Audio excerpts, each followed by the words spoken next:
Stephanie, I don't know if you know my partner. Hey, great. Hi. Sure, that's you. How's it going? Good. Moving around. Well, I'm thinking, this is, I didn't want to bring this up in your squadron. Oh, no, it's fine. I think we're good.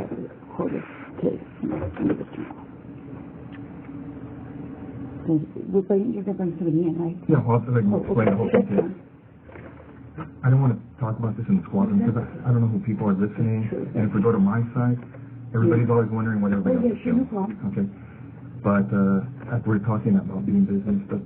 We've been assigned a case that we've been looking at. Okay. It's a new case, and reviewing the case, there's some notes to see as far as your name being mentioned. Oh, okay. Do you know John Ruetten? John Ruetten. John Ruetten? Ruetten. Oh, yeah, I went to school with him. You did? Yeah. How long did you know him? Gosh, I went to school in, let's see, went to UCLA in 1978 I started, and, met him at school at the dorms.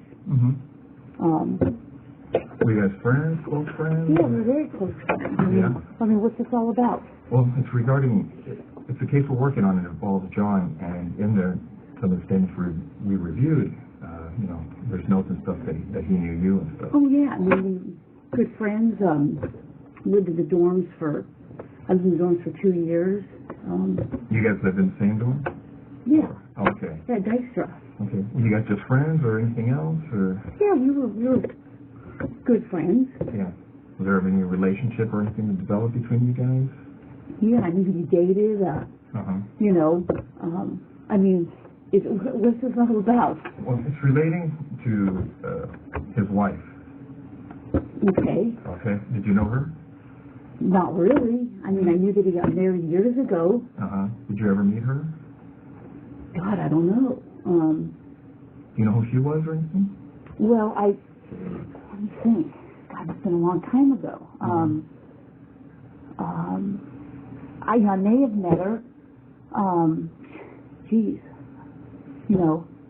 Yeah. Well, let me ask you. You said you dated John. How long did you guys date? I mean, are you guys? Is this something? I mean, you said I was going to interview somebody about art. Can you have you guys I mean, Stephanie, here's the situation. Basically, we knew that this when we saw this in this chrono that maybe there was some relationship there. That's what the chrono seemed to indicate, and we didn't want to come up to you at your desk and ask those kinds of questions or do anything. You know how up there people can see what's going on if you go into an interview room or people are in there giving supplies. Okay. So we wanted to afford you some privacy, some confidentiality to talk about this because we thought it might be, something, you're married to someone else, obviously, and so forth, and that you may not want to, talk about these things in that setting where someone, we don't want the rumor mill or gossip or any of that kind of stuff. I mean, that's fine. I mean, so we did this just as a means to try and speak to you in just a confidential place where where your business isn't out there for other people and your division to know about. God, that's been a million years ago. I mean, what year is it now? 2009. I mean, I graduated in 82. 82, yeah. We dated. I dated other guys. I'm sure he dated other girls. Well, let me ask you, roughly how long would you say you guys dated? Oh, jeez. I couldn't even say. I mean, I started school there in 78. I started UCLA in 1978. I graduated in 82. I don't even remember what year he graduated, if it was a year or two before me. Okay. I think he was a little bit older than I was. I mean, I can't remember if he was born, let's say I'm born in 1960. I don't know if he was born in 58 or 59. I mean, I knew his parents, I knew his sister, his brother went to Northridge.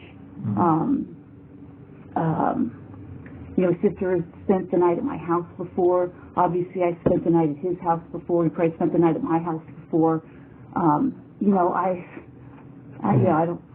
Well, correct me if I'm wrong, because from what you're telling me, you guys dated while you were in college together, right? Yeah, and probably after college. I can't. Geez, trying to think when I met my husband. I met my husband in Scott. Let's see, teaching DARE, because I met Scott when I was teaching DARE up in Oregon. But we had long stopped, dating before that. So you haven't talked to him for a long time? Oh, I think I haven't talked to him in a long time. I couldn't even tell you when the last time I talked to him. I met Scott, I'm thinking in 92 maybe, April of 92. Scott being your husband. Yeah, I'm trying to think. I was teaching DARE. Let's see, what year is this? We'll be married. I got married in 1996. I think I met Scott in 92. Prior to that, I couldn't tell you how long I had talked to John prior to that. But since you met your husband, Scott, you haven't talked to him? I mean, he may have called me once or twice before we got married. Right. I moved to Simi in 1994 because I lost my house in the earthquake. Oh. Quite honestly, I probably keep in contact with a few people from the dorms. We all lived on the 10th floor, and there's about 3 or 4 people I keep in contact with. There's probably like 6 or 8 of us that were all really close. Mm-hmm. And who are those people? Oh, geez. Diana Basta. The people I still keep. I haven't been in contact with her in a long time. Mm-hmm. I mean, what's this all about? I mean. Well, let me ask you, what is the relationship between you and John? It was kind of a weird relationship. I mean, we dated. I can't say that he was my boyfriend. I don't know that he would consider me his girlfriend. We dated. We did things. I played sports in college. He played basketball. His brother played basketball. It just didn't work out. I mean, I don't know what to tell you. It was like I went out with other guys, saw other guys. I went on lots of vacations. And once you guys split, were you guys still friends, or kind of, I mean, is it friendly, not friendly? No, I don't think it was not friendly. I mean, we were friendly. I know that we went to Hawaii at one point. Another friend of mine who's actually dying right now went to Hawaii with us at some point. Remember roughly when that was? Geez, let me think. I have to check my pictures, or I'd say I'd ask Greg, but my friend Greg is like dying of liver cancer right now. Yeah, I mean, And you were saying that it's 2009 now. Had you ever met his wife? I may have. Do you remember her name or anything, or?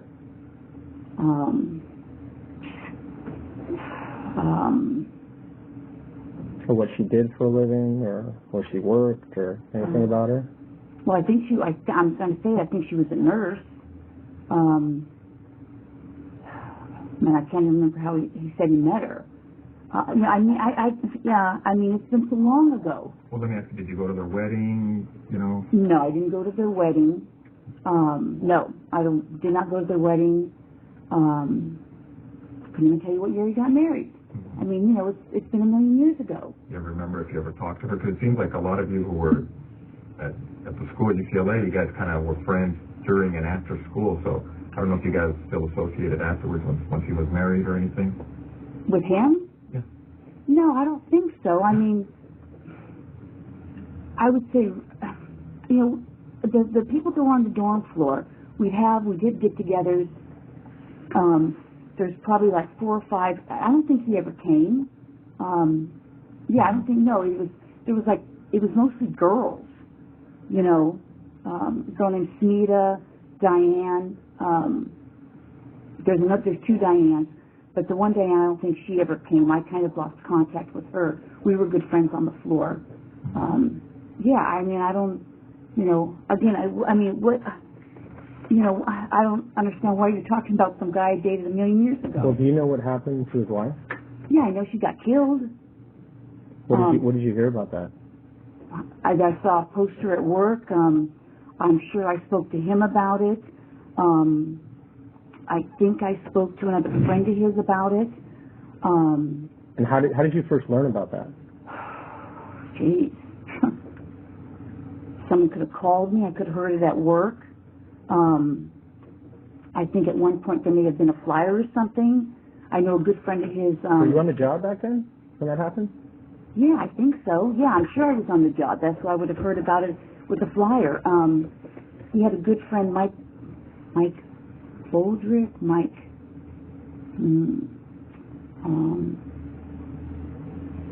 anyways, he may have lived in the dorms. I don't remember if that's how I met him. I may have talked to him. I mean, I don't remember how I heard. I mean, I don't even remember what year it was.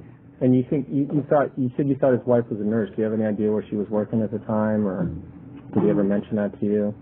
Was it a hospital or a doctor's office? I'm sure he must have mentioned it. Now that you're bringing that up, I think she worked at a hospital somewhere. And yeah, I may have met her at a hospital. I may have talked to her once or twice.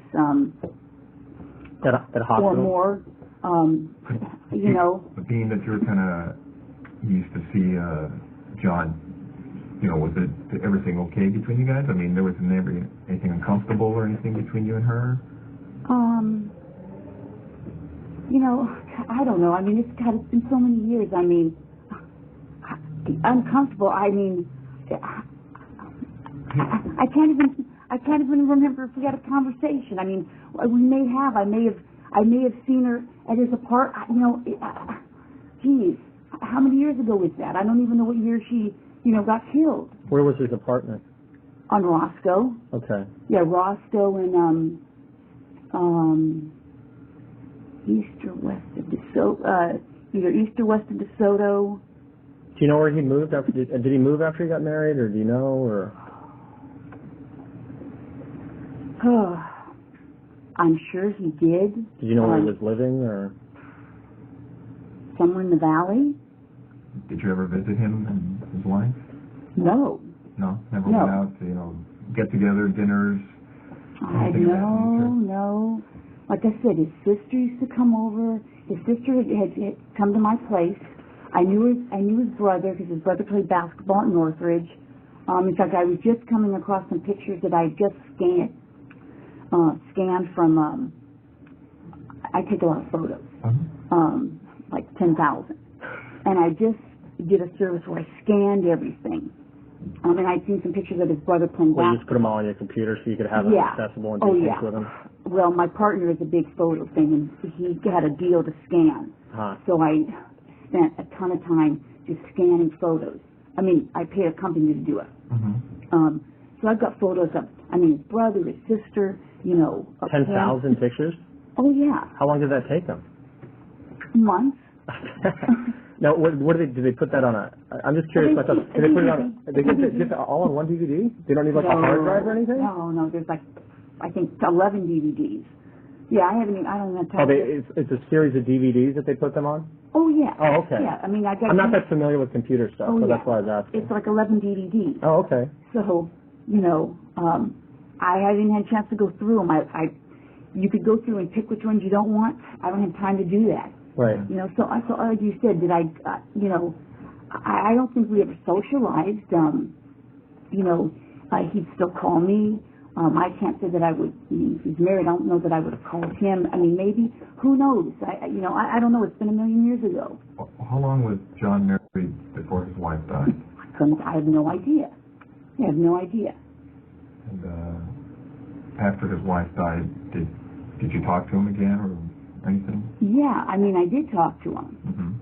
I talked to him, probably his parents, probably some other friends. I'm sure I talked to him. Yeah.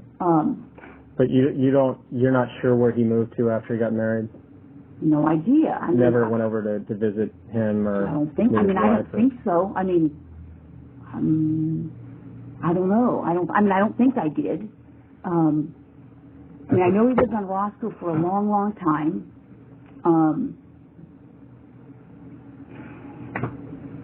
I may know. He may have told me where they lived. Somewhere in the valley. He may have said I lived over such and such, but I couldn't tell you specifically where. But you don't remember specifically ever going over to visit him or visit them and wherever he moved when he left Roscoe? honestly, I don't know. I don't think so, but, Okay. you know, I don't want to say, no, I don't think so, and then he says, oh, yes, she came over for something, dropped something off. You know, I don't know. So if you did go over there, just be like a quick thing, like you're saying, drop something off, or maybe. But you don't remember as far as like going there to have dinner or like a social, anything at the house, party? Well, if you guys know something, I don't know. I don't think so. I mean, but after John's wife died, you said you may have been talking to him. Did your relationship start up again? I would say no. Again, can you give me a year? I mean, this is like 2009. She died in 1986? yeah, I think it was 86. 1986. Okay. Like I said, I'm faintly remembering that I went to Hawaii with my friend Greg. Greg and I got certified for scuba diving. And I'm thinking that John met us there, meaning Greg and I. That could have been, I got certified toward the end of 88, or I mean, 88, 89, because I got recertified again, and it had been like over 10 years, so I got recertified. My husband and I got recertified. And I'm pretty sure that John met us there. Again, I have to tell you what year it was. I'd have to look at my pictures. You know, and other than that, I can't even say. He may have called me, you know, at my home. I may have called him. I don't think he got together with our group. I don't think after his wife's death. Even before, I don't. You know, we went to weddings together. You know, did you? I've got pictures. Like I said, I couldn't tell you years. It's been a million years ago. After he got married or whatever, were you dating anybody in particular? And that was what? What year? 1986, you said? I think he got married in around 85, 86, something like that. Were you seeing anyone seriously, or? God, I couldn't say. Geez, I'm trying to think. I mean, you know, I dated a fireman. What was his name? Mike Arndt. And I'm trying to think. Was he LAFD or? He was LAFD. Mm-hmm. I'm trying to think when I went. I probably met Mike. I went to Devonshire. Let's say I left Hollywood in 80. I worked Hollywood 84 to 85, I think. And then I went to Devonshire, and that's when I met Mike. And some other firemen. And what, the station next door? No, actually. Because I used to work Hollywood, so I was just wondering if it was the station. No. It was when I worked Devonshire, I met Mike. Oh, okay. All right. And I'm trying to think. I went to Devonshire in 85, and I'm thinking that I would have met him probably sometime shortly after I went to Devonshire, because I met him and I actually met his buddies at a 5. And then Mike and I dated, you know, just really kind of casually. And we remained good friends. You still in touch with him, or? Unfortunately, he passed away. Oh, really? He died in he had a car crash. He did race cars, and he went heading into a wall. I couldn't tell you what year that was. But he passed away. He was in a coma, and they pulled the plug. Right. Seems like, anyway. So, you know, I couldn't even tell you what year. I'm thinking I went to Devonshire in 85, and I know I met the guys because it was kind of a funny incident of how I met them. And that's how I remember it was sometime probably 85. Right. You know, specifically, I don't even know if they remember. The other two are now married to somebody else because I kind of, all three, I mean. Did you kind of socialize, like when you were out with Mike, did those guys come out with you too? Was it kind of like, did you do stuff with his friends? Or? Well, there was 2 firemen, Eric and Gary. I met them first. Then they introduced me to Mike. So that's how I met Mike, and Mike and I dated. Mm-hmm. So, and that's, I wouldn't even say, I couldn't even tell you for how long, because then it would say we decided, it wasn't working out, and we'd be better friends, and, he introduced me, I think, to some other guy who now is on LAPD, Randy Cordobas. He's a detective. He's got a twin brother who's on the fire department. That's how I met Randy, because he had a twin brother, identical twin on the fire department. Okay. And you I dated him when I couldn't tell you. It was before he came on the job. Before Randy came on the job? Yeah. Oh, okay. And that was, I'm trying to remember. Is Mike may have, I'm trying to remember. Mike may have dated a girl that he dated. That sounds too weird. Randy may have dated a gal that Mike was dating, and then Randy broke up with that gal. I couldn't even tell you the gal's name, if I'm even thinking of the story right. And then I started dating Randy. Yeah. So again, I mean, not like I was a huge floozy or anything, but no, but I mean, a lot of times, right? At least from my female partners that I've had, it's hard dating guys that aren't involved in kind of our circle, right? Because some guys are intimidated by women police officers. Randy was like an engineer at the time. He was like some kind of an engineer on a rig, on a fire truck. No, an engineer. A professional engineer. Yeah, and then I think he lost a job and then came on the department. I see. So. To piggyback with some stuff, as far as you recall, after John's wife died, did you start a relationship again with John, or dating casually, or anything like that? Like I said, he met Greg and I in Hawaii. Okay. That was something you guys kind of planned together, like go as a group, or you ran into him? Or? No, I think that obviously I must have talked to him, and I said, hey, I'm going to Hawaii with my buddy Greg. We're scuba. We just got certified scuba diving. We're going to be in Hawaii. Hey, if you want to come and join us, come join us. Right. And I think that's what it was. Okay. I may have asked some other people as well. What island did we go to? I think the Big Island in Kauai. He either met us on the Big Island or Kauai. I'm thinking Greg and I might have scuba dived a lot on the Big Island as well as Kauai. I don't remember which island. Again, I'd have to look at my pictures. I traveled a lot on my vacations. I mean, I was always gone for at least a month.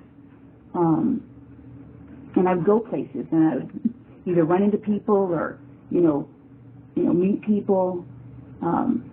And Greg, this Greg we're talking about, he was like someone you were dating, or just a buddy? No, you know what? I would say we started out probably just buddies, and either I was with somebody or he was with somebody, but it was kind of like we ended up just kind of being like brother and sister.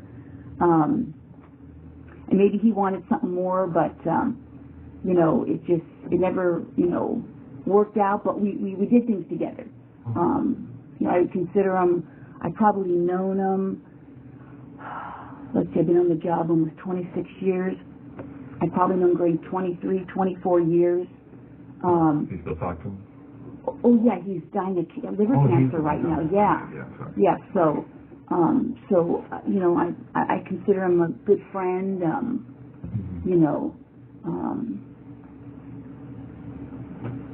don't know what to tell you on that. I mean, when you heard about John's wife being killed, I mean, what was your reaction? I mean, you thought you heard about what through a friend or in a bulletin or either something? A friend or a bulletin. I called the family. I called maybe some of his friends that I knew, and I mean, obviously it shocked if I heard it at work, which I may have. I faintly remember a bulletin going around. Either that or somebody called me. I don't remember. Right. And then I probably called his family. don't know initially. I can't say if I initially spoke to him or not. I honestly don't remember. I may have said to somebody, "Hey, have him call me if he wants to talk," and then he may have done that. You know. Do you know what the circumstances were regarding her death? Geez, let me think back. Geez, I don't know if it was, you know, if it was a burglary or something. Yeah, I mean, it's been so many years. I mean, I can faintly think that I may have saw a flyer. Yeah. May have had a picture on it. You know, that's what I say. If somebody had called me, I may not have known what her last name was. I may have. I mean, maybe if you told me, I would remember it. What's her first name?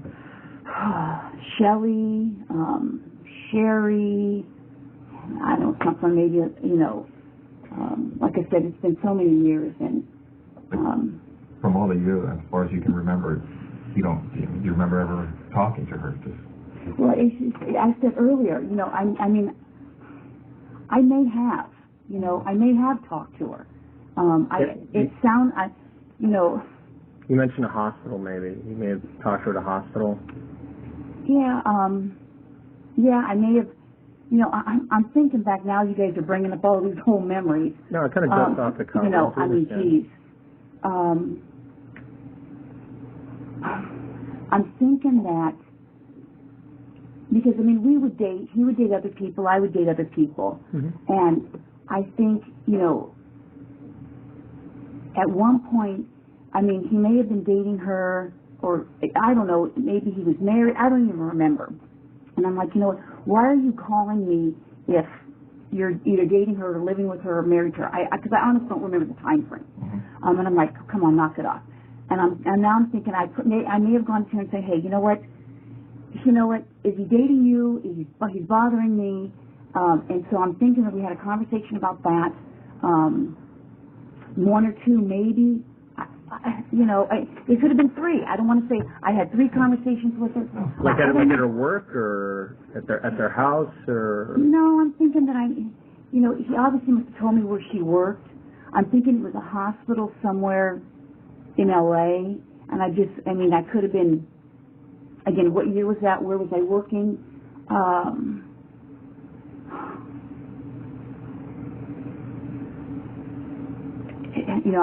I'm trying to think of where. When did you say they got married? I don't know. I think it was like in '85 or '86 or something like that. Yeah, we just kind of picked this up. We don't know a lot about it.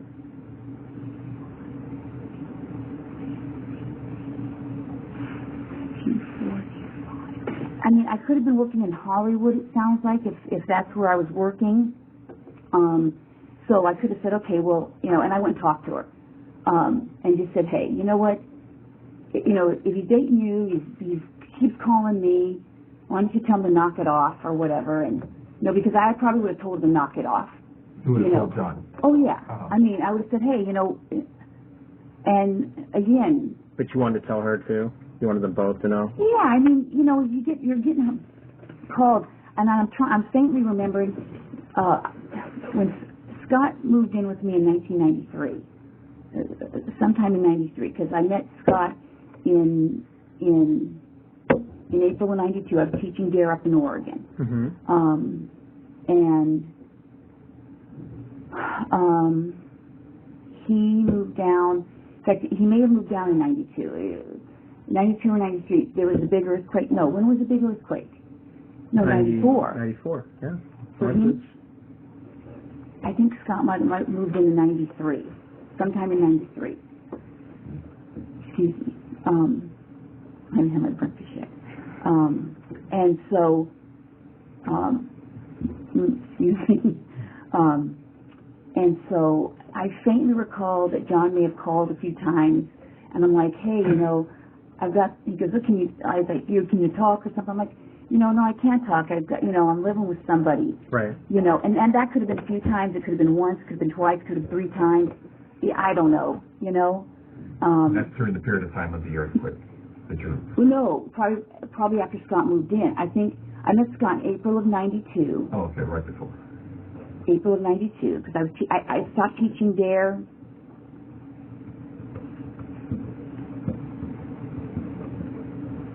I think I stopped teaching there sometime in 92.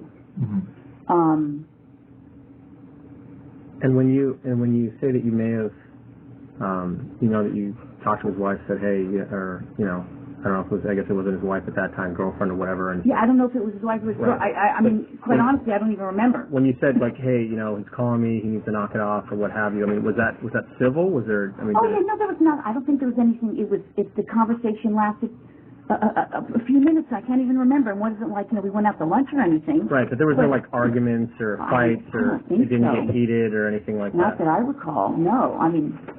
I would think that would stand out. I would think. Now again, that's not standing out in my mind. So you didn't have any problems with her then? No. You didn't have any issues with her? No, I mean. Let me ask you. Seems like you didn't have any issues. Now, did she have an issue with you as far as because now you're telling her, hey, how much stop calling us? She's like, you figured she'd be threatened by you. I don't know. I mean, from what you remember as far as when you talked to her, maybe you didn't take it as serious, but maybe did she? Maybe she was bugged. You mean like was she throwing things at me or something, or well, no, just, as far as you're trying to explain, like, hey, have them stop calling me, stop playing games. I tell you, if the conversation, I couldn't even tell you how long the conversation. If you said, did it last a half an hour? Did it last 3 minutes? Did it last 20 minutes? I can't even remember it since so long ago. You just remember talking to her, telling her. Yeah, and that's why he said, how many times did you talk to her? I don't know how many times I've talked to her. Maybe it was once, maybe it was twice, maybe it was 3 times. I honestly don't know. Right. I don't know what year it was. If you said, I met her in such and such year, I'd go, okay, well, I don't even know what year you met her. I graduated from UCLA in 1982, okay? I graduated in 82. Like I said, I don't know if he graduated. I know he was a little older than I was, so I don't know if he graduated a year before or 2 years before, because people are on different, either on the 4-year program or the 5-year program. Mm-hmm. What year did you come on the job? 83. Oh, so almost pretty much immediately after you got out of school? Yeah, I worked at a law firm for a year, and then came on the job. But anyway, in regards to seeing him, not seeing him, we went to friends' weddings that were, from UCLA. I may have gone to some of his friends' weddings from where he worked. He may have gone to things with me. I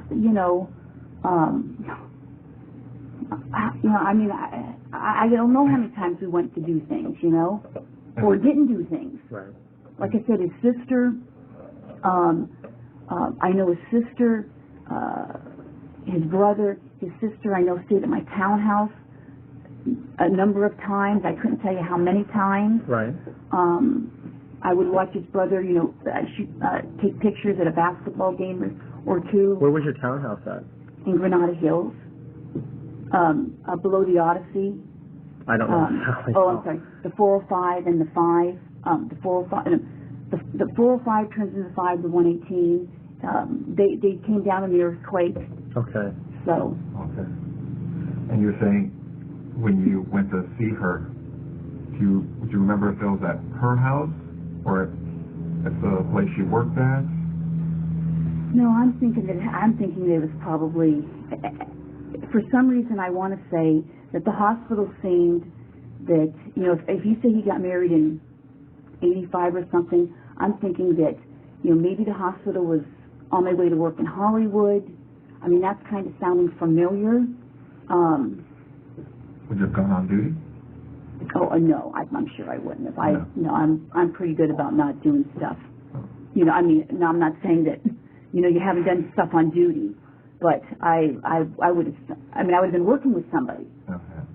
So I wouldn't think, I try to avoid doing stuff on duty. Okay. So you would have gone, it was en route to work, you more than likely you would have gone to her work and had this discussion with her? That's sounding familiar.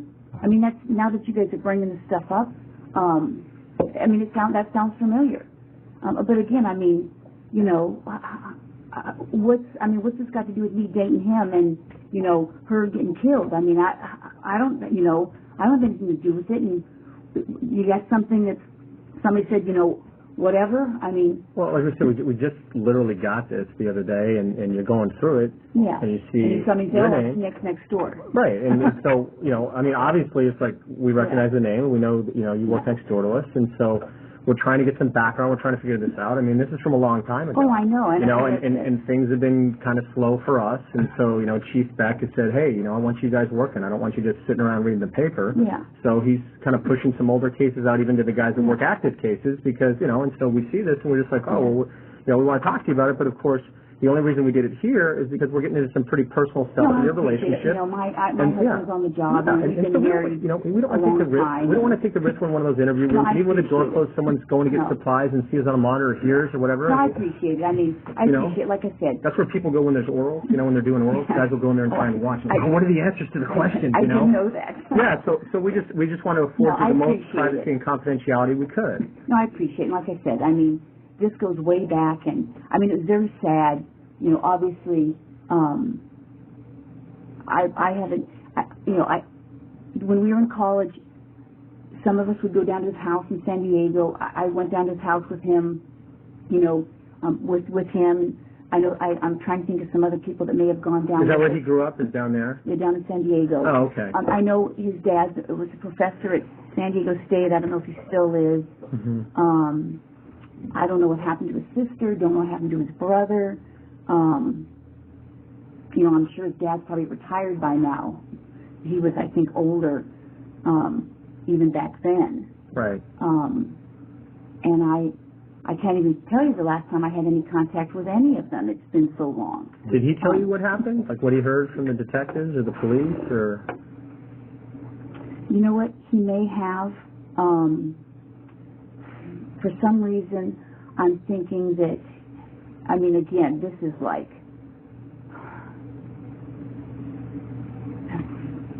drugs or something.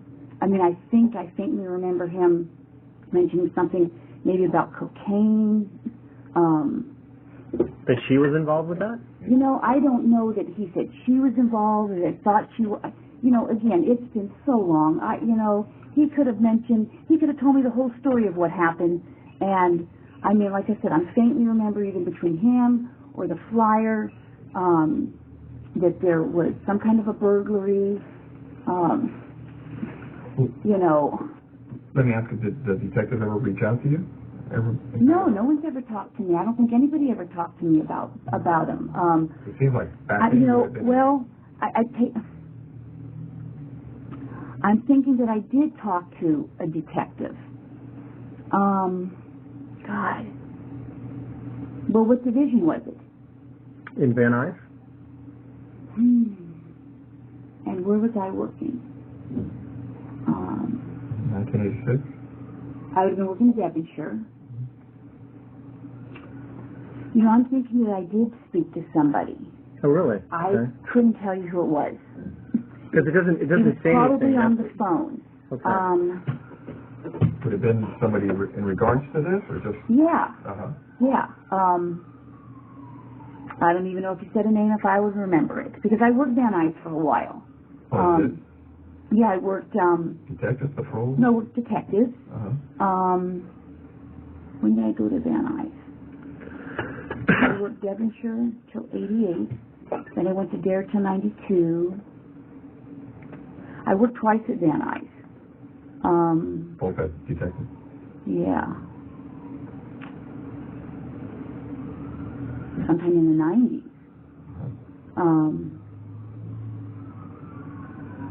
Yeah, I know before I busted my leg up, I was there in '98, because that year sticks out because I had a really bad leg injury. And I was there prior to that, but I couldn't tell you what year. It was just a few years. I made detective, I think, in '93. So I was at Van Nuys, and then I went back, and then I had a leg injury, and then they transferred me to Devonshire because I couldn't drive. I couldn't drive very far with my bad leg injury. So, but yeah, I think I talked to somebody. Would you remember any of the conversation as far as what they were looking for? Or? Couldn't say. I mean, they may have told me. I said, hey, you know, I went to school with him. Either somebody called me or I saw the flyer. I may have seen the flyer at that point, and I called up. If someone's name was on the flyer, I may have called to speak to them. I said, hey, if there's anything I can do, you know, call me. This is where I work. You know, I went to, school with them. I couldn't tell you who it was. But you do remember that someone you think reached out to you? You mean the detective? Yeah, called you up and talked to you. Or I called them, one of the two. But yeah, I remember talking to somebody, but I'm thinking it was a man. I'm sure there's probably more men back then. Right. So again, that's really all I can remember about that. Yeah. Let me get back to as far as when you said that John was calling you to see you, and during that time you felt that he was either seeing her, was he engaged or married? Did you know? I don't remember. I don't know. Let's see. My husband. Did it ever appear? Well, no, that would have been Scott moved in '93, so that would have been, you said 86 or 85 or something. Scott's your only husband? You've never been married? No, never been married. I got married in, I think, '96. Well, I got married in '96, but he moved in '93. But during that time that you were seeing John, was he acting kind of squirrely or kind of sneaking around when he'd hook up with you or anything like that? To make you think, hey, yeah. It probably was. I mean, because from the impression I get is you've known him a long time. Well, let's see. From what? I met him in '78. No, I met him in school. I started UCLA in '78. You know him well. During that period of time. Yeah, was he acting squirrely? I don't even remember where he was living then. Well, after. I know. Well, let me ask you, after he hooked up with... Maybe he was living on Roscoe or wherever else he was living. Right. Well, after he hooked up with Sherri, do you know where they were living? You asked me that already. And I said, well, obviously they were living in Van Nuys division. Yeah. I may have known. Did he ever give me the address? Maybe. I don't remember. I don't know. Because the only reason I'm asking you again is because as we've been talking, I know some stuff has come to you because you're like, oh, So that's why I'm asking if you've ever been to the house. And when you said Van Nuys division,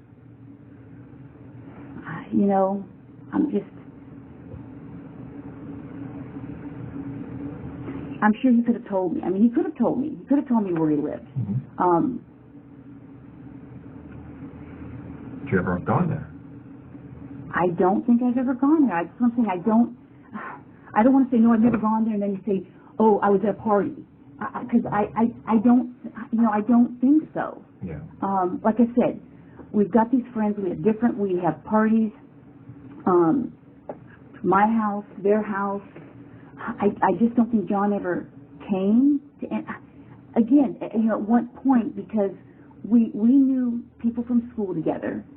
I knew different people. He knew different people. I knew people that he knew from his work, that lived in the valley.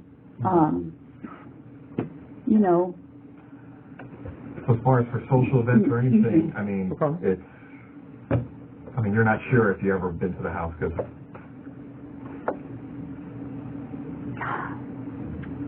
But it's safe to say that would have been the only time, like for something social. Yeah, if I went there for something social, yeah. Okay. Because I know you went to talk to her at the hospital regarding this issue with John. So, kind of like, hey, what's going to happen here with this thing? But would this ever have followed up to her house when you went to talk to her to say, hey, you know what? I don't even know that I knew where they lived. That's what I'm saying. If I knew where they lived and I'd been there, if it was for something social, I would, and I can't see how many times I saw her face to face. He lived on Roscoe. Did I ever see her there? I don't know. I may have seen her at his apartment on Roscoe. I may have met her there. You know, I mean. But you didn't have any issues with her, right? No, I mean, you know, obviously, if he was dating me and dating her, I probably said, hey, pick her or something, you know, back then. I can't say that we ever screamed or, you know, I mean, he was a pretty mellow guy, you know, I think I was pretty mellow. I don't think we had some big, huge blow up to say, you know, why we stopped dating or, you know, and I even think that when I was dating him, I was probably, like I said, I was probably going out with other guys and he was probably going out with other girls. Right. You know, I don't know. I mean, would you remember if she snapped on you and just like, hey, man, it's my man, you know, you leave him alone, you know, blah, blah, blah, that kind of stuff? You know. Would you remember an incident like that? I mean, because that would be like, what? Well, you know, and maybe that happened. I mean, you know, it's been so long ago. I mean, that's not ringing a bell. Mm-hmm. Because the times I've seen you around in our office, I'm crazy. You know, but you're always kind of like little. I mean, you seem kind of bubbly. Oh, people think I'm really hyper.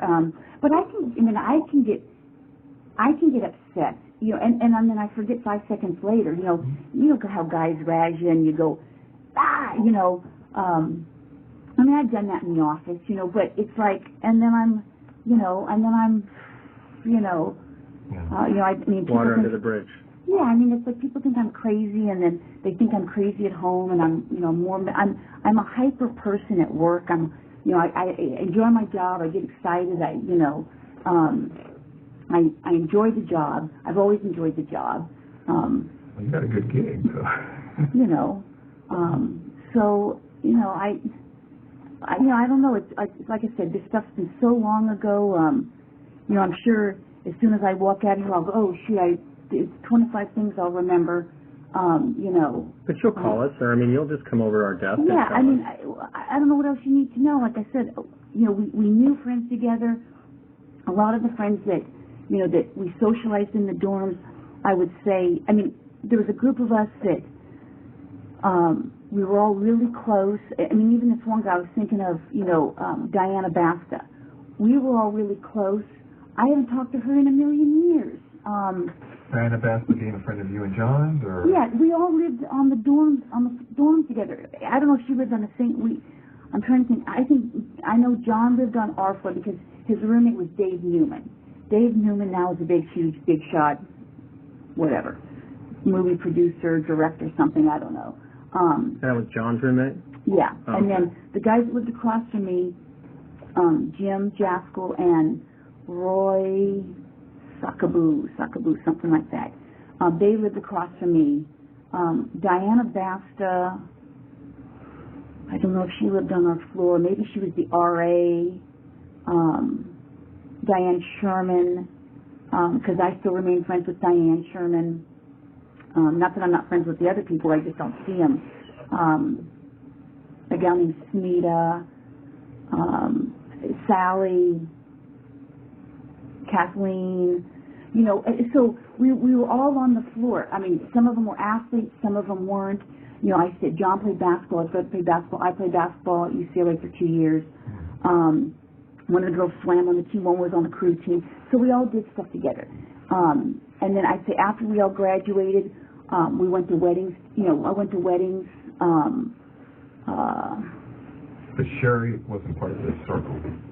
No, I don't even know how he met her. I don't even know where. I mean, I don't know where he met her from. I don't even know. He told me where he met her from. I mean, he may have told me.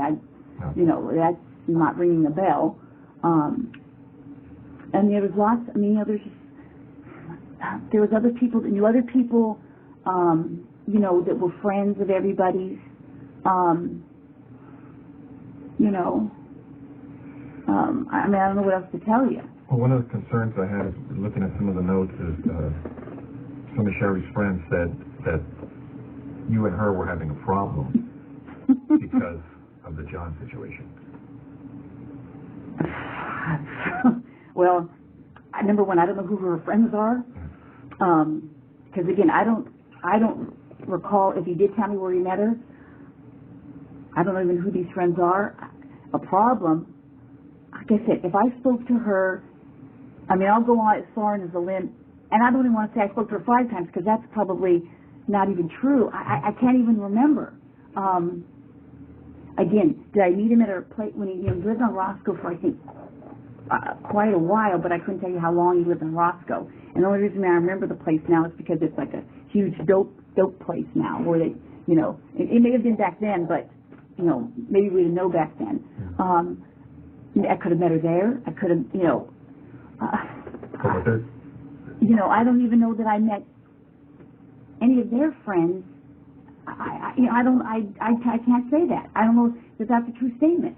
Well, that's what I'm reading, is that you guys have problems with each other and words are being exchanged, and it's all relating to John. You know what? I can't say. You can't say? No, that doesn't even ring a bell. I mean, it seems like, you would recall something if somebody's going off on you, right? I would think. Yeah. Because it's... But that's, But it seems like your relationship with John was kind of... you've known each other for a lot of years. Yeah, it was just it was like... But it doesn't seem to me, from what you're telling me... we were never engaged. It wasn't like we were planning to get married. It was like... It was... I don't know how to describe it. Would you say there wasn't a lot of drama in this relationship? Oh, no, I don't think there was drama. Okay. Yeah, That's why I'm asking, as far as what the friends are saying in regards to this, the problems that they're saying you were having with Sherri. It seems like the relationship is just going on even plane. That's just, I don't have the recollection of that at all. No? No. And, because from what you're telling me is when you guys met at the hospital, you guys talked, but it wasn't, from what you recall, confrontational from either side? I'm trying to, turn my memory back, and I can't even picture the conversation. I can't even picture the conversation. Well, let me ask you, at the hospital, it never got to the point where people are going, hey, everybody go to your own corner type of thing? I don't think so. Nothing like that? I don't think so. I really don't. If you say people said that, that's not ringing a bell to me at all. It's not. That's not ringing a bell to me at all. Was there ever a time when you and Sherri were talking and John had to maybe go, okay, you guys relax, or anything like that? I think so. About, ever going to her house and having a dispute like that?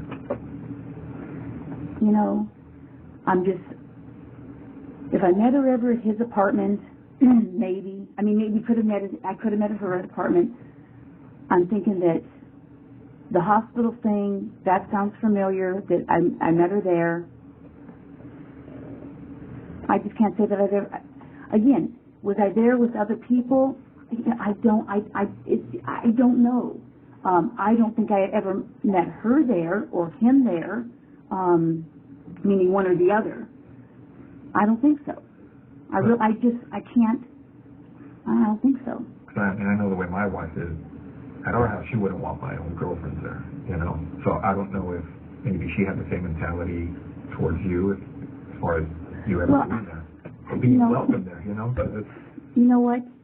If somebody said I was there when they were there, then that's possible. Mm-hmm. But I don't recall. I don't think so. It's not sounding familiar.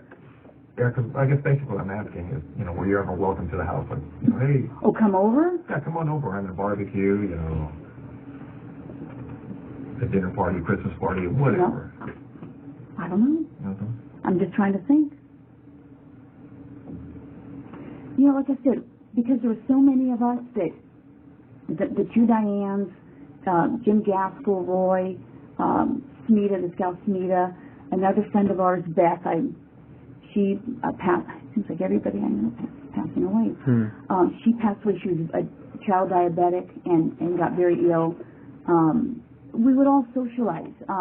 Like I said, I don't think John ever, it's hard, I don't want to say he never socialized with us. It's been, I'd have to almost go back and look at pictures, because I take pictures. I usually, when I go to functions, I have 10,000 pictures, okay? I'm a picture nut. Mm-hmm. Let me ask, when you were seeing John, would you I think he would pick you up in his car, you go in her, your car, things of that nature, and you guys would go out? Yeah, I mean... Do you remember what he drove? Well, I know at one time he drove either a 240 or 260Z. Any other cars that stand out in your mind?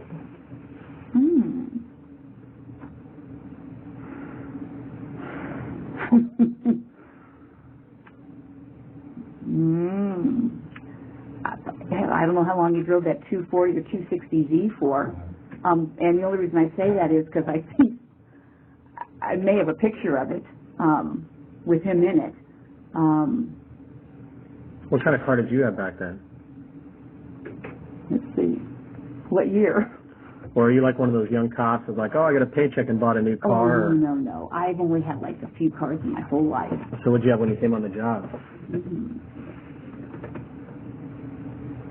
Okay, well, my first car was a 68 Chevelle. 68 Chevelle. And then I had a Toyota, some kind of a Toyota, hatchback, but I forget what the name of it was. Like a Corolla or Tercel or something like that? Tercel. Yeah. And then I had my truck. Did you ever have any problems with your cars? Like what? Anything in general, car wrecks, anything. Yeah. No, my car's never been stolen. Oh, no, crashed, hit and run.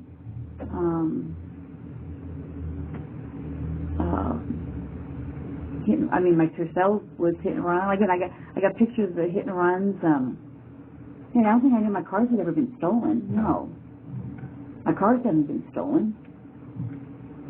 Broken into. None of that, huh?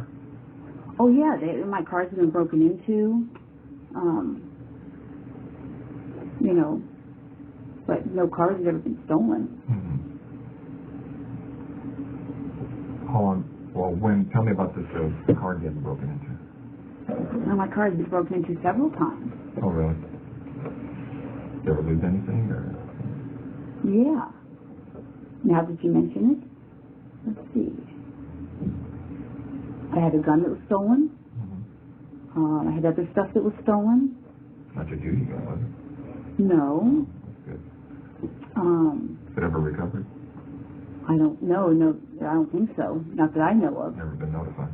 No. Cars been broken into, several times. Where did that happen? When your gun was taken?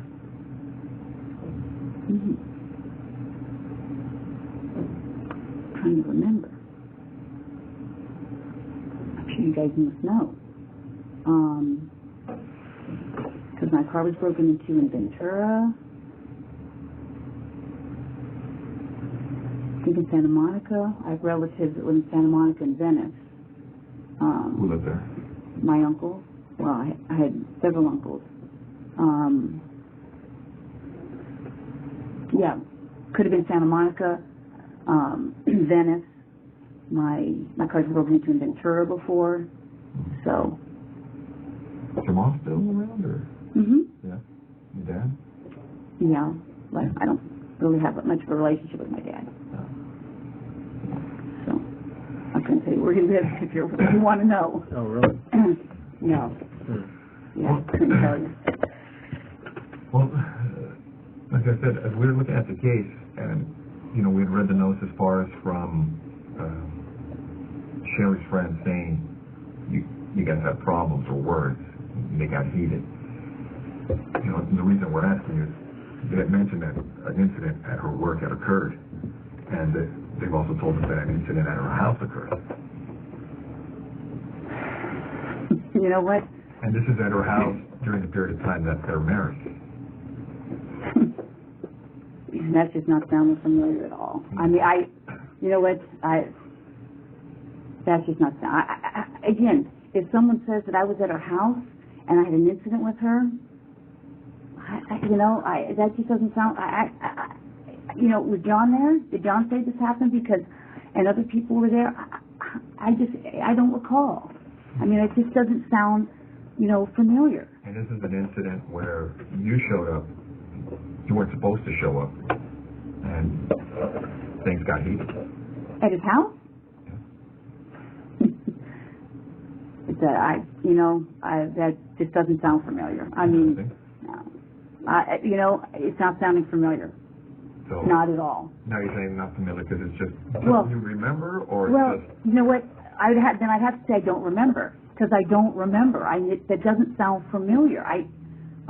would you remember something like that in your life? Or, well, I would think, but... With a drama involving, the other woman type of thing? Did you ever fight with her? You mean like we fought? Yeah. Did you ever duke it out with her?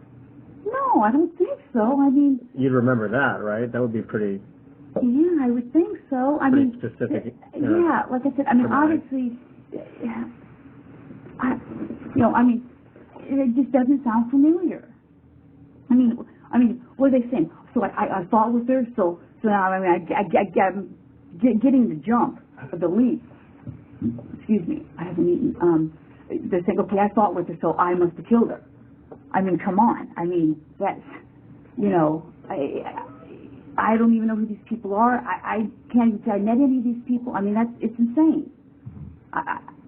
If it happened, I honestly don't remember it. That's all I can tell you. I mean, well, I don't know. Maybe something you would remember. Because I don't know if any other intense incidents in your life that have occurred. You'd recall those, right? Well, like a use of force at work or a car crash, something you're involved in. You'd be like, yeah, I remember. You would think I would remember. I would think if it was something that crazy. I can't say. You say, how many fights have you gotten into? In your life.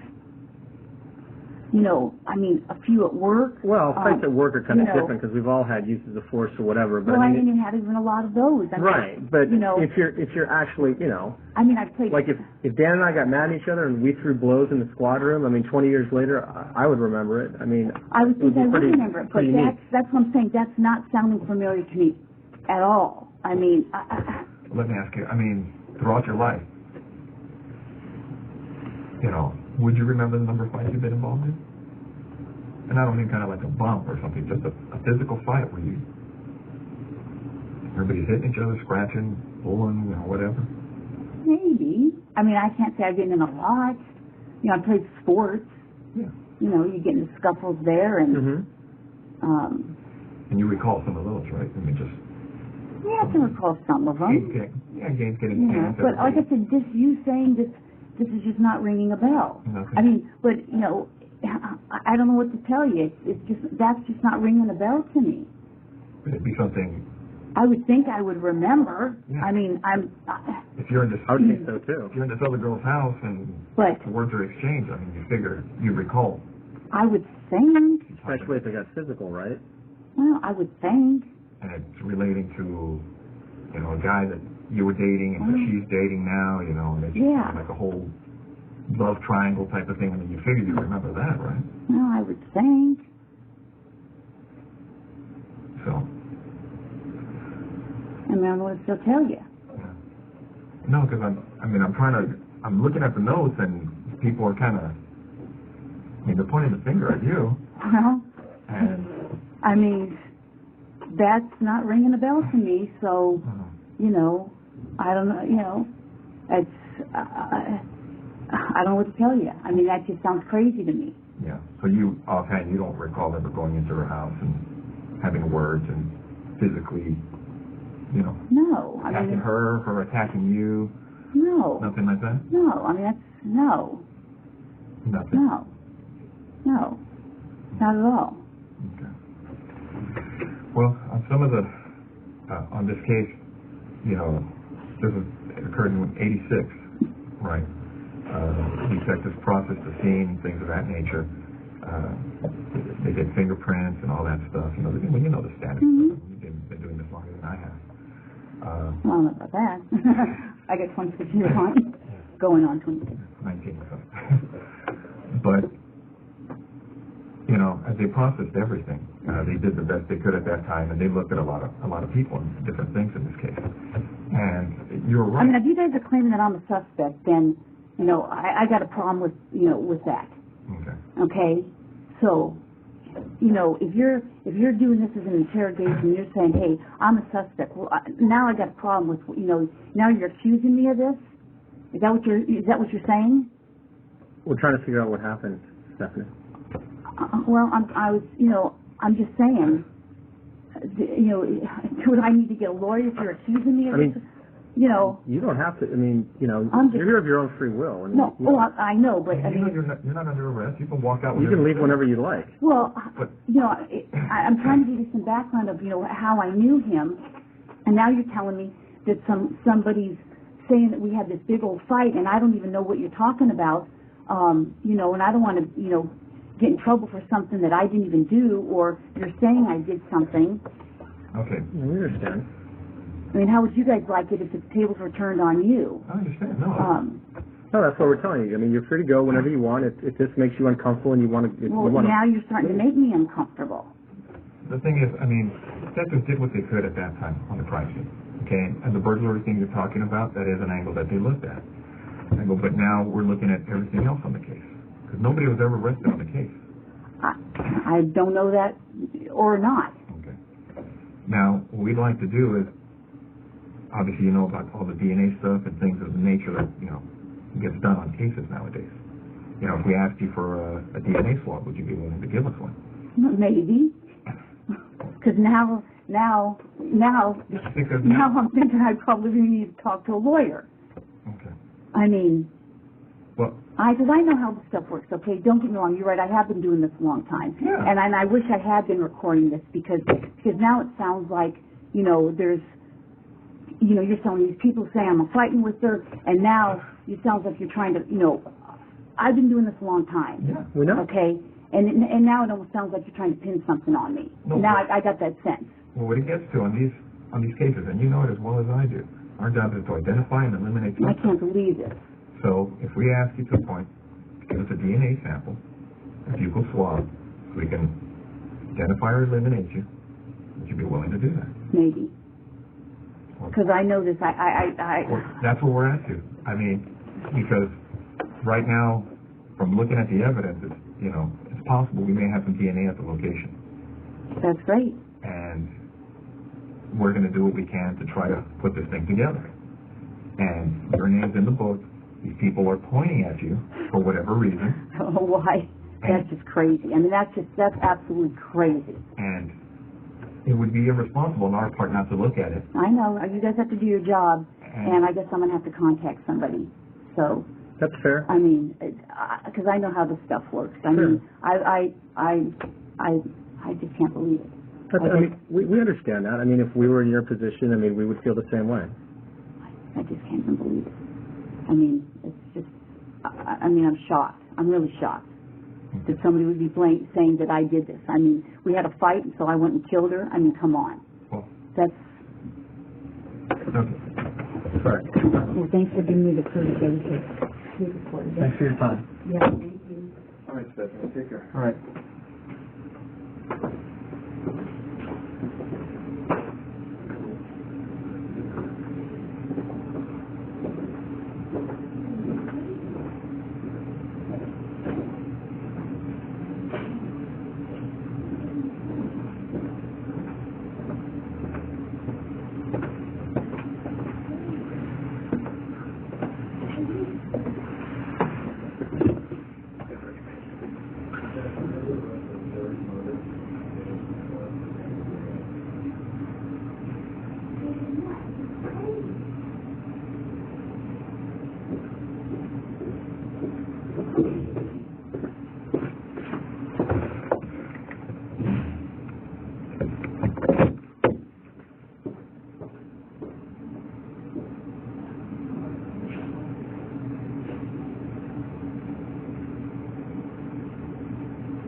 absolutely crazy.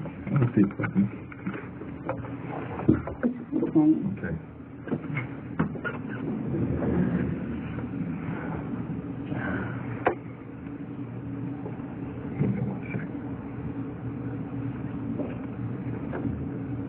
Okay, Stephanie, you know you have the right to remain silent. Do you understand? Yes, Anything you say may be used against you in court. Do you understand? yes, You have the right to the presence of an attorney before and during any questioning. Do you understand? yes.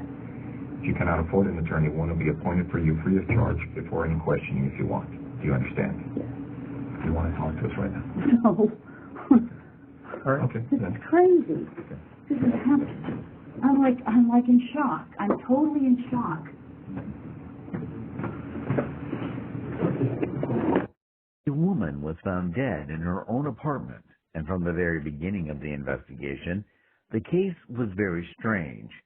The only serious clue was a bite left by the attacker on the victim's body. It took the police over 20 years to finally uncover the horrifying truth, but such a turn of events caused a lot of dissatisfaction and criticism, as no one expected such an outcome. Sherri Rasmussen was born on February 7, 1957, in the state of Washington. She grew up in a large and friendly family with 2 sisters and loving parents. Later, they moved to the city of Tucson, Arizona, where Sherri attended the local school. She was an excellent student and even finished elementary school a year ahead of her peers. Sherri completed the entire 7th grade program on summer vacation by herself.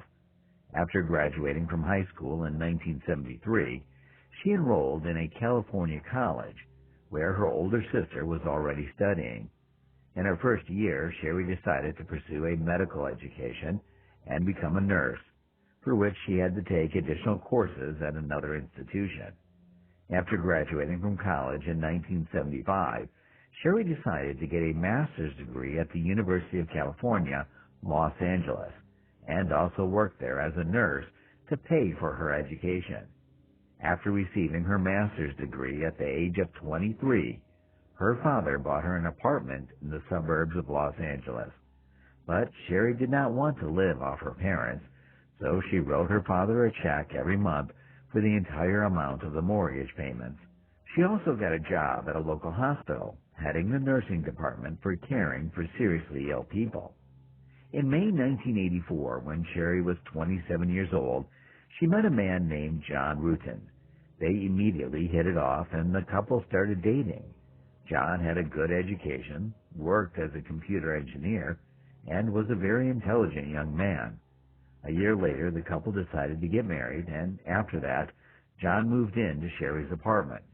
The newlyweds spent their honeymoon in Jamaica, after which they returned home to celebrate Christmas with Sherri's family. It seemed that this couple was destined for a happy and carefree future. On February 24th of the following year, when John was getting ready for work as usual, Sherri complained of feeling unwell and decided to stay home. She asked John to call her in a few hours. At around 7:20 a.m., John left for work. Closer to 10 a.m., John tried to reach her by phone, but she didn't answer. Half an hour later, he tried again, but still no answer. So he called her workplace to check if she had gone to work, but Sherri hadn't shown up at the hospital either.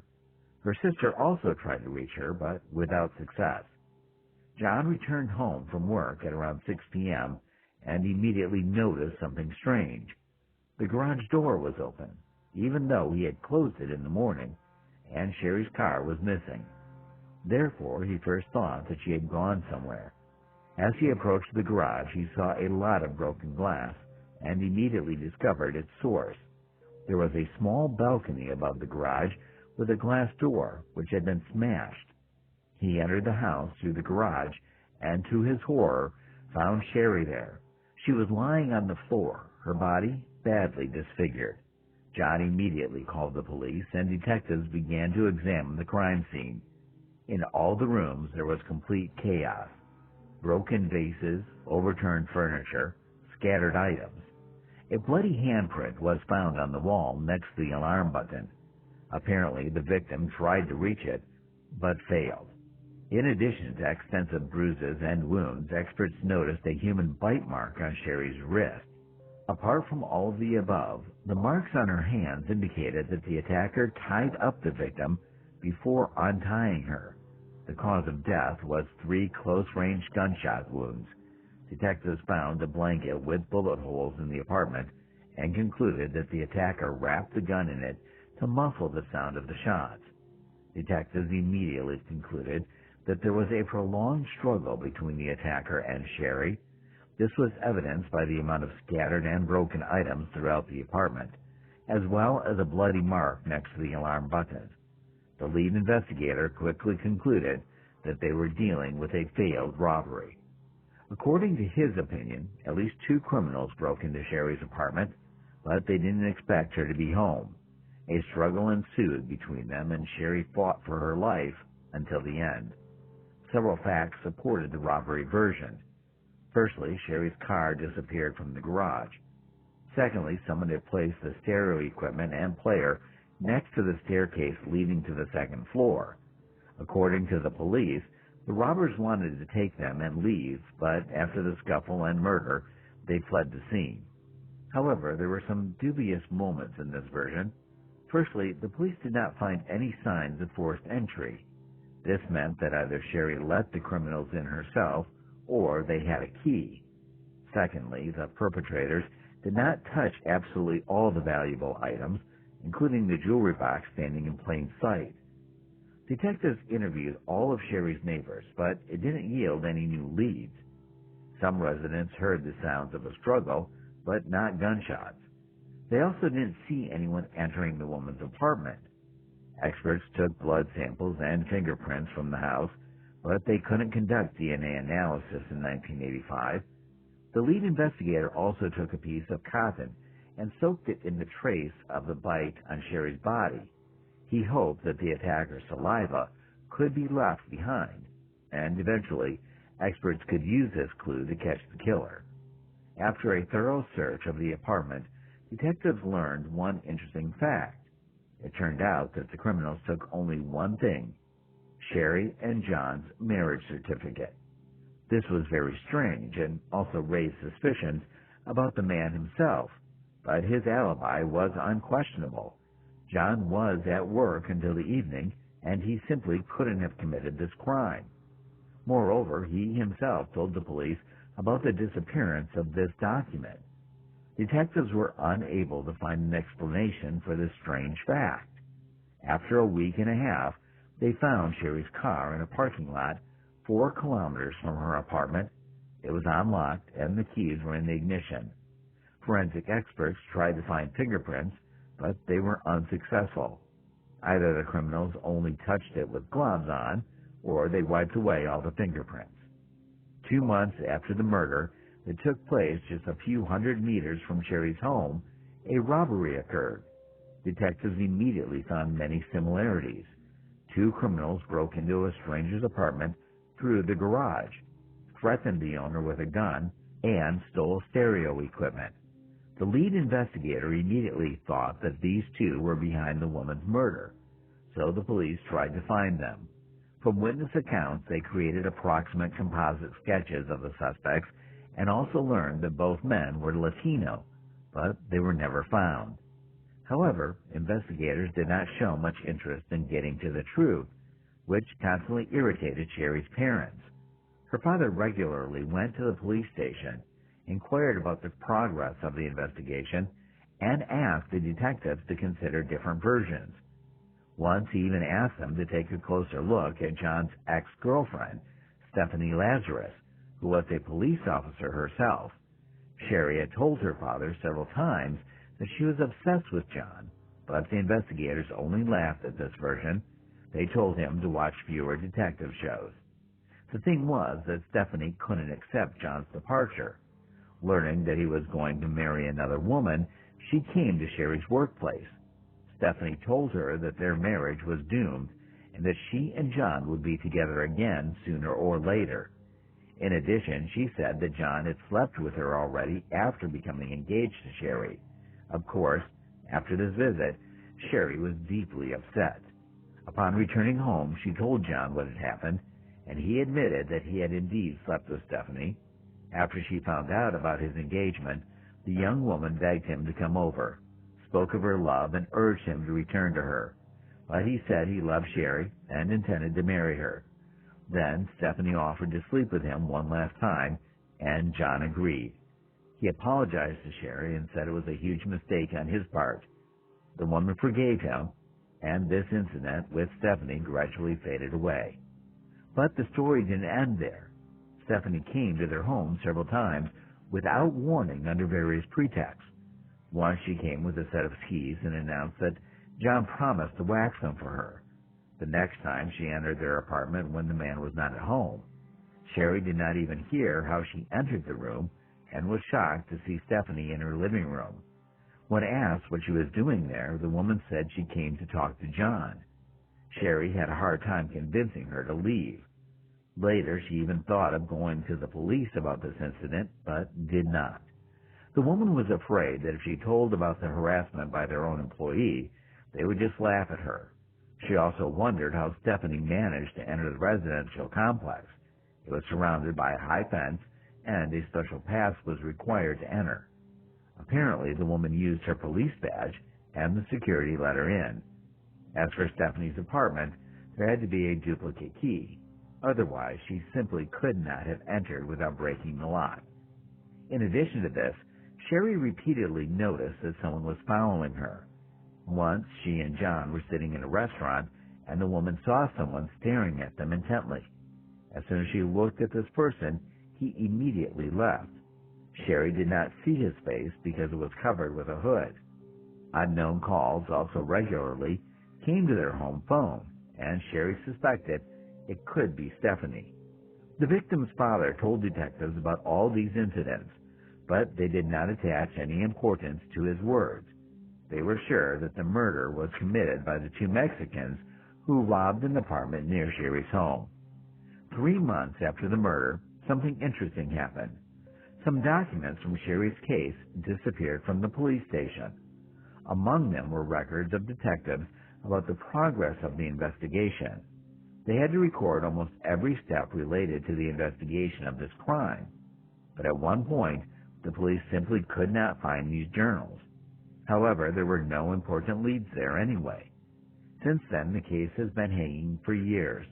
Detectives did not show much desire to look for new leads, despite constant pressure from Sherri's parents.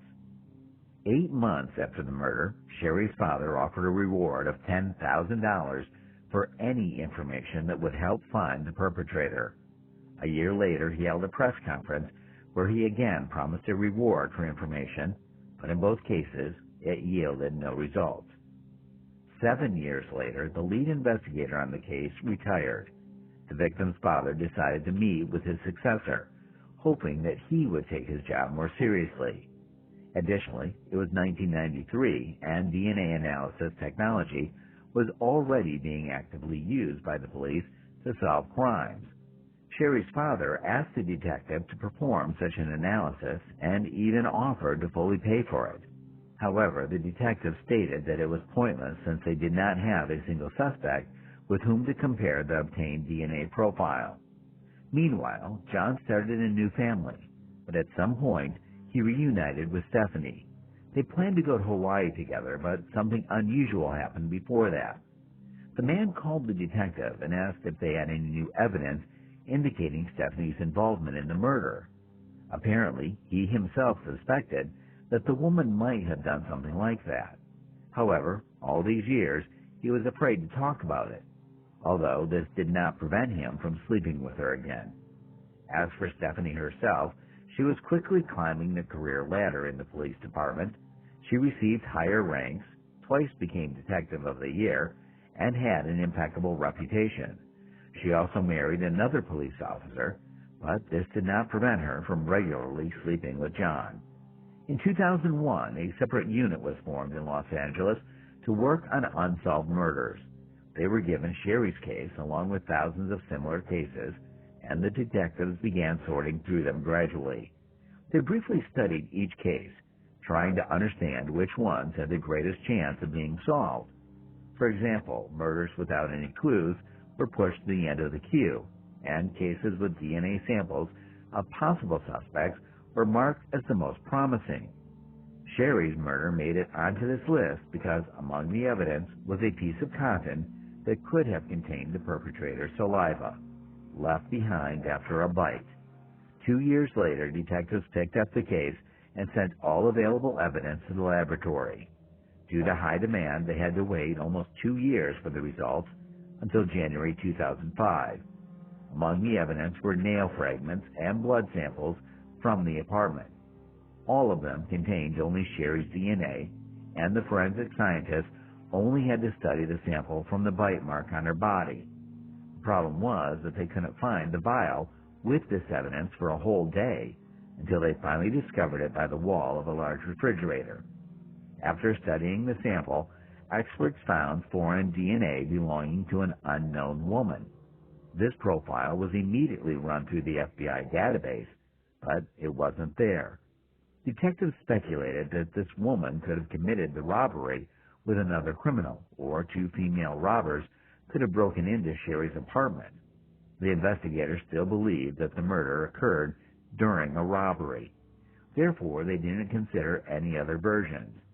After they failed to find any new leads in this direction, the case was put on hold.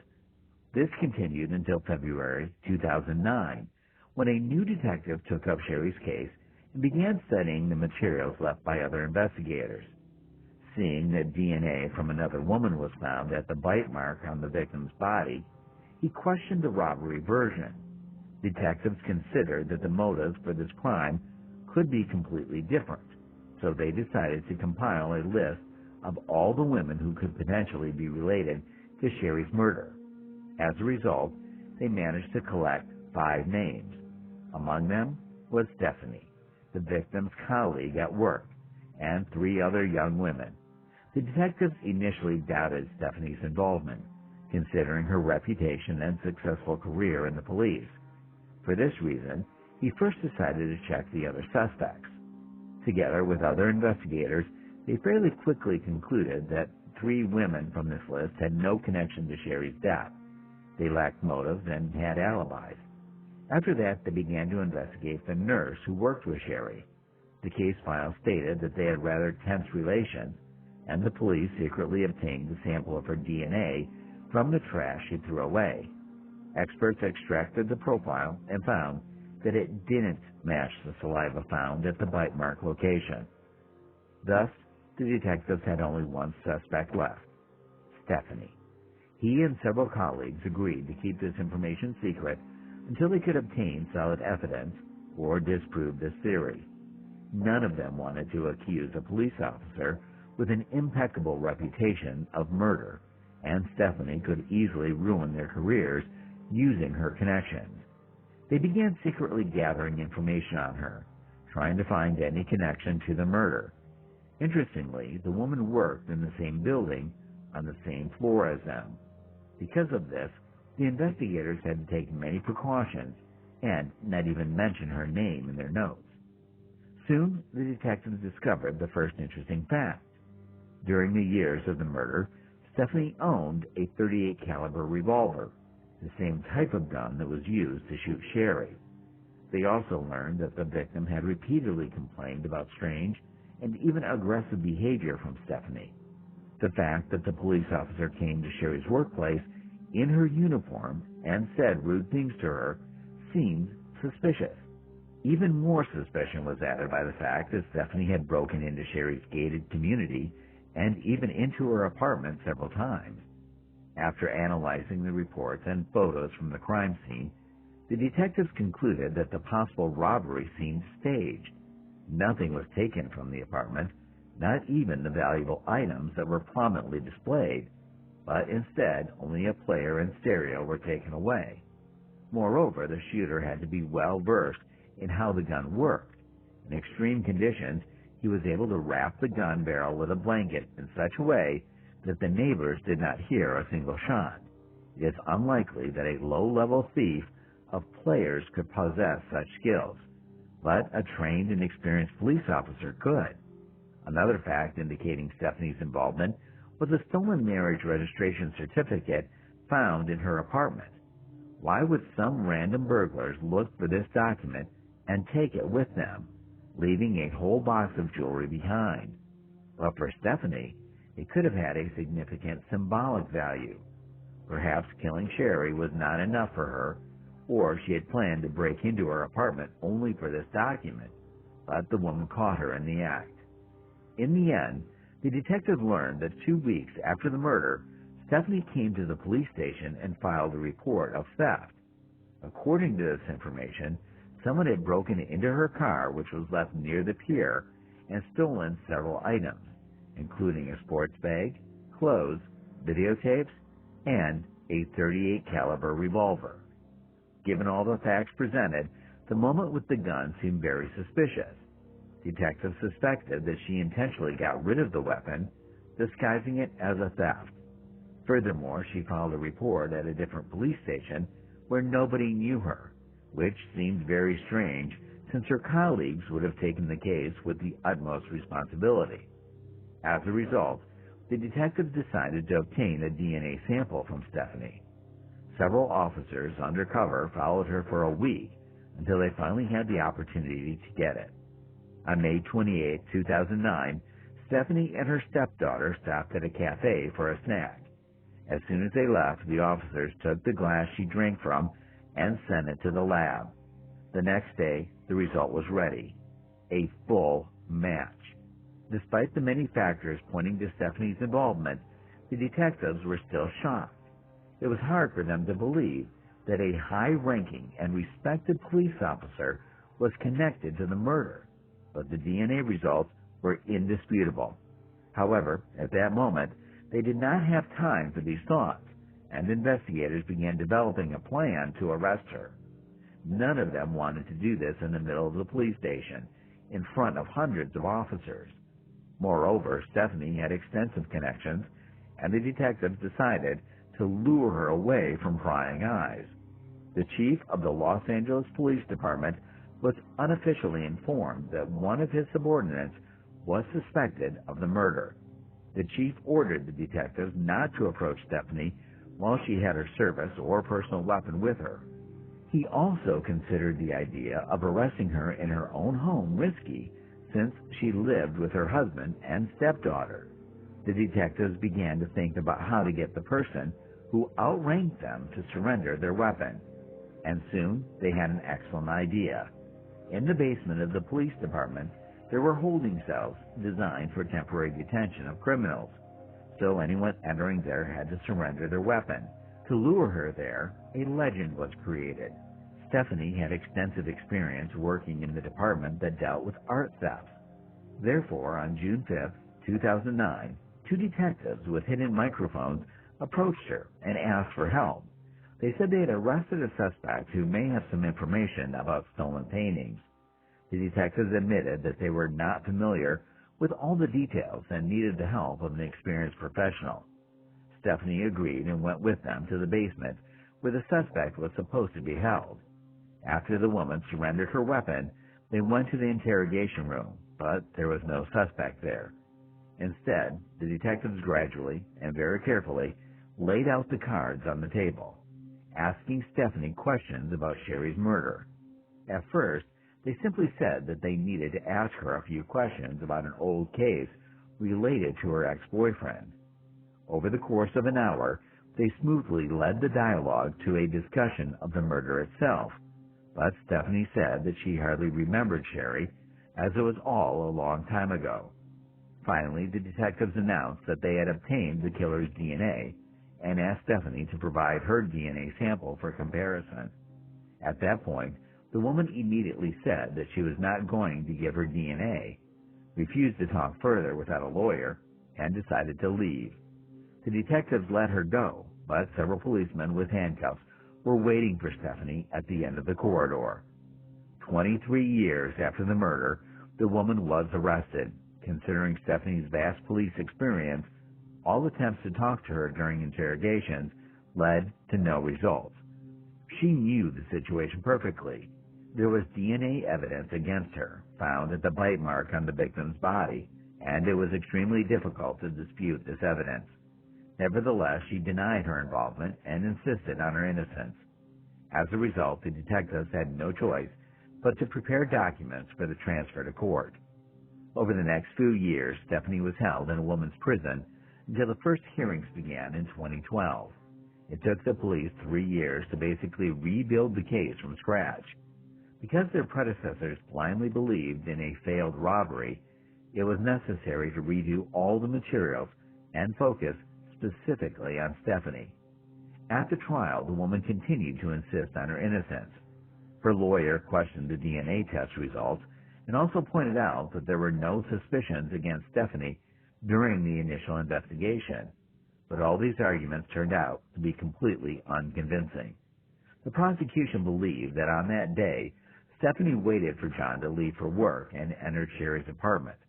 She went upstairs, shot Sherri once, but Sherri managed to resist and a struggle ensued, which moved downstairs. Ultimately, Stephanie killed her, staged a riot in the apartment, creating an illusion of a burglary. She then found a marriage certificate and left the scene. After her arrest, detectives discovered that Stephanie had boasted to colleagues about her lock-picking set, and they found several books on how to pick locks in her home. This could explain how she entered the apartment without leaving any traces of a break-in.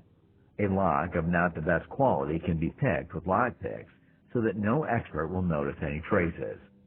The trial ended on March 8, 2012, and the jury found Stephanie guilty of murder.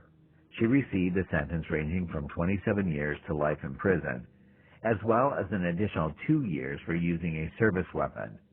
The judge deducted 1,000 days from her sentence, citing the time spent behind bars awaiting trial and her good behavior.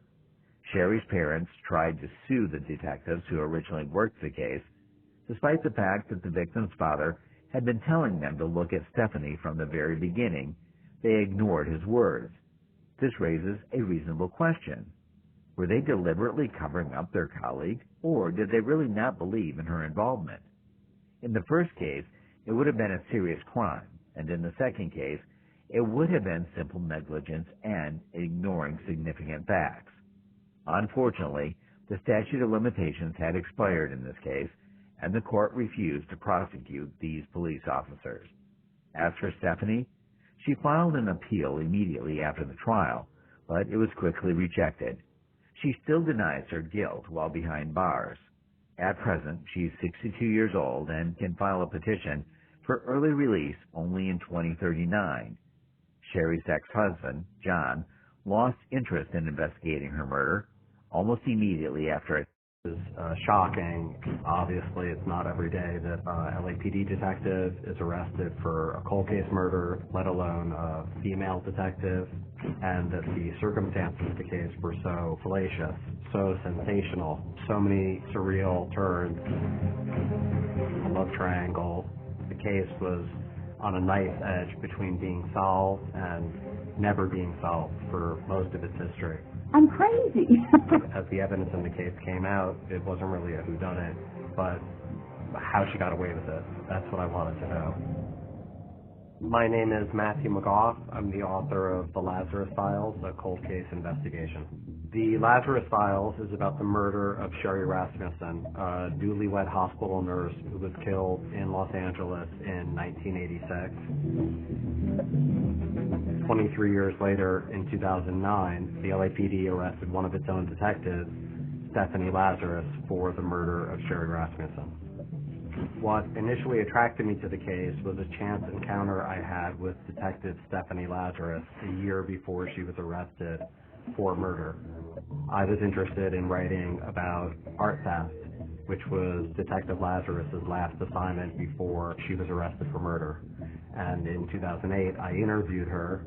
Stephanie was professional, cordial. I obviously had no reason to suspect that she might be hiding a horrible secret, that she had committed a murder more than 2 decades earlier and gotten away with it.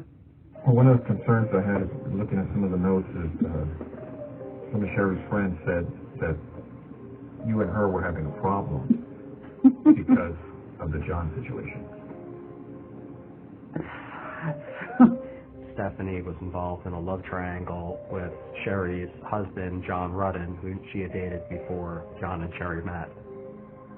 Sherri was really a remarkable person, very intelligent, skipped numerous grades. I think she graduated from college when she was 16, and she had a drive to work in nursing and to really revolutionize the field of nursing. So very high achiever professionally, and her life was cut off in its prime, again, just a few months after she had married. Although the LAPD originally investigated and insisted that Sherri had been killed in a botched burglary, her family suspected from the very beginning that there was an ex-girlfriend police officer, John, who may have been involved in Sherri's murder. Was there ever any relationship or anything developed between you guys? Yeah, I mean, we dated, what's this all about? John Ruetten, Sherri's husband, he brought to the attention of detectives the day after the murder that he had an ex, Stephanie Lazarus, who he told them was an LAPD detective, and according to John, he encouraged the detectives to investigate her as a suspect. John also testified under oath during Stephanie's trial that he was informed by detectives that Stephanie had nothing to do with Sherri's murder. Do you know what happened to his wife? Yeah, I know she got killed. God, that's been a million years ago. But eventually the case went cold. Okay. The tide began to turn in the early 2000s when a DNA analyst named Jennifer Francis performed DNA testing and determined that it was female DNA on Sherri's body. A few years after that, a group of homicide detectives in the Van Nuys division, the same unit that had failed to solve the case 20 years earlier, picked up this dormant cold case, and within a few months had put together a case implicating one of their own colleagues, one of the most shocking outcomes of a murder investigation in the history of the LAPD. I'm looking at the notes, and people are kind of, they're pointing the finger at you. Well, I mean, that's not ringing a bell to me, so, I don't know, I don't know what to tell you. I mean, that just sounds crazy to me. Stephanie continues, to insist on her innocence, although she's convicted, and all of her appeals have been denied. If you guys are claiming that I'm a suspect, then, I got a problem with, with that. Okay? I think time will tell what sort of impact the book has on the LAPD. Now it almost sounds like you're trying to pin something on me. Now I got that sense. Well, what it gets to on these cases, and you know it as well as I do, our job is to identify and eliminate. I can't believe this. There's a lot of unanswered questions. We know who killed Sherri, but we don't know a lot about how Stephanie got away with it. And most importantly, no one has been held accountable for any of the mistakes that allowed a police detective to get away with a cold-blooded murder for more than 20 years. And there's a lot of evidence in the case that went missing over the years, including trace evidence collected from Sherri's body that was inexplicably checked out from the coroner's office by a LAPD detective in the early 90s and was never seen again. After Stephanie was arrested 23 years later, the Rasmussens publicly alleged a cover-up. He was always diverted. He was told repeatedly that he'd been watching too much TV. And requested the LAPD do an investigation of how one of their own detectives got away with murder for so long. The LAPD never did any investigation of what went wrong. This story is not finished. I agree to continue your arraignment to July 6th this year. Yes, Your Honor. Curtly and calmly, she answered yes when a Los Angeles County judge asked Detective Stephanie Lazarus if she wanted her arraignment postponed. The 49-year-old LA police veteran is accused of killing an ex-boyfriend's wife in 1986. Through DNA evidence, officers connected Lazarus to the shooting and beating death of Sherri Rasmussen. Police say saliva from bite marks on the victim's body provided a match. The crime occurred at her Van Nuys, California condo. Back then, police thought burglary suspects were to blame. The family has nothing but praise for the LAPD of 2009. Lazarus was active with the LAPD in 1986. The victim's family say they approached investigators about how her husband's ex-girlfriend, a police officer, repeatedly harassed Sherri Rasmussen. They told of times when Stephanie Lazarus appeared at Sherri Rasmussen's place of work at Glendale Adventist and told Sherri Rasmussen, "If I cannot have John, nobody can." When they announced the arrest, police said detectives knew of Lazarus' prior relationship. The investigation revealed that she had had a previous relationship with the victim's husband prior to the murder. Outside court, her parents and their lawyer asked for answers. The investigation in 1986 is a completely different story, and the family has numerous questions about what was done during that time period. Lazarus is being held without bail. Her next court appearance is in July. John Moon, the Associated Press, Los Angeles. Is that correct? All right, please provide the verdict to the bailiff.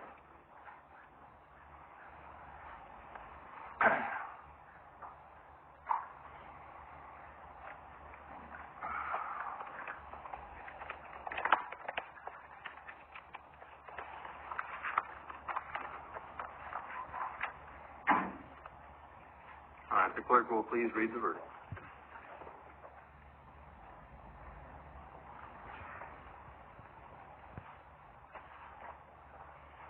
People of the State of California versus Stephanie Ilene Lazarus. Case number BA 357423. We, the jury, in the above entitled action, find the defendant, Stephanie Ilene Lazarus, guilty of the crime of murder of Sherri Rasmussen in violation of Penal Code Section 187A, a felony, as charged in count 1 of the information. We further find the murder was of the first degree. We further find the allegation that in the commission of the above offense, the defendant, Stephanie Ilene Lazarus, personally used a firearm, namely a handgun, within the meaning of Penal Code Section 12022.5, subsection A1 to be true. This 8th day of March in the year 2012, juror number 9, foreperson. Is this your verdict? So say you one, so say you all? Yes. All right, please poll the jurors. Juror number 1, is this your verdict? Yes. Juror number 2? Yes. Juror number 3? Yes. Juror number 4? Juror number 5? Yes. Juror number 6? Yes. Juror number 7? Yes. Juror number 8? Yes. Juror number 9? Yes. Juror number 10? Yes. Juror number 11? Yes. And juror number 12? Yes. The verdict will be recorded. Ladies and gentlemen, before I excuse you, I have to read to you a separation admonition. You have now completed your jury service in this case. On behalf of all the judges of the court, please accept my thanks for your time and effort. Now that the case is over, you may choose whether or not to discuss the case and your deliberations with any. A state parole board panel Thursday recommended parole for a former Los Angeles Police Department detective who was convicted of gunning down her ex-lover's new wife in 1986 at the condominium where the couple lived in Van Nuys.